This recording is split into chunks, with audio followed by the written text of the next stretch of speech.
Okay, playing a little catch up here. Now, if you're watching this video on YouTube like 3 years from now, it doesn't matter because it's an old movie anyway, but I'm finally getting to the theater to see The Ministry of Ungentlemanly Warfare. This is Guy Ritchie's new World War II Men on a Mission film with Henry Golding and Henry Cavill and other people, and boy, was this fun. This is one where I saw the trailer and I was like, I don't know. Like, I've liked Guy Ritchie stuff in the past, but I've also seen a lot of Guy Ritchie movies that I thought were really weak. And this looks super flippin', and I don't know. And the more time passed, and as I always will mention, through no compensation being given, I have the AMC A-list and I like to use it because you pay a monthly subscription fee and I want to get something for what I pay for. So I try to see a lot of movies, and I'll go see movies that I think might not be that great. And more often than not, I'm surprised, this being one of those. Story here, based on a true story. Now, I have not looked up to see how accurate this true story is, but based on a true story, Winston Churchill assembles a covert team of operatives who execute their duties in, let's say, ungentlemanly ways. They fight dirty. They're a dirty dozen, if you will, only less. Not less than the dirty dozen in terms of quality, but less in number. So, Henry Cavill is enlisted, a man who I believe is at Her Majesty's pleasure at the moment, and he puts together a ragtag team to go in behind enemy lines off the coast of Africa to try to sink this giant Nazi freighter ship that is going to supply the U-boats with everything they need to basically attack England and overtake her. So it's not necessarily something that will win the war, but it's something that will hopefully delay the Nazis advancing on England and set them back a bit. So it's a men on a mission film.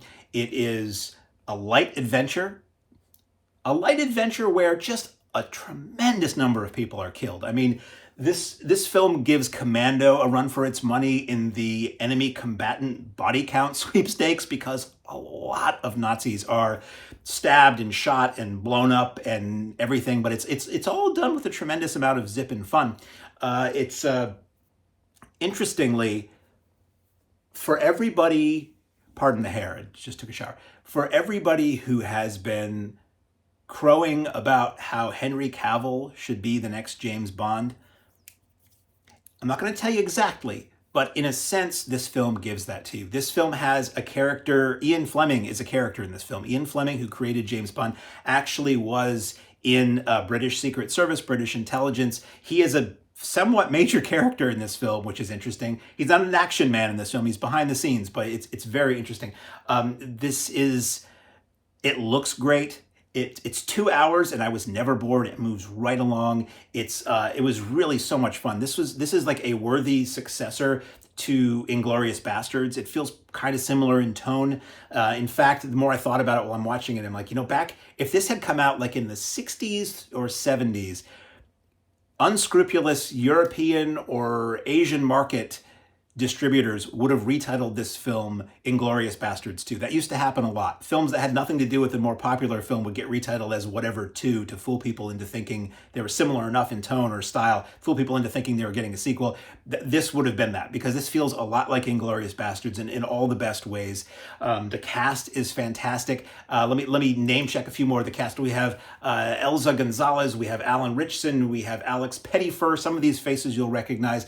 You have Till Schweiger, Rory Kinnear, who I recognized by his voice as Winston Churchill, Freddie Fox, James Willoughby. I mean, it's a really fun ensemble cast. Everybody has something to do. Everybody's good at what they do. It's super badass, super fun and flippant. I mean, if you want to just see people gleefully, it's a very violent film.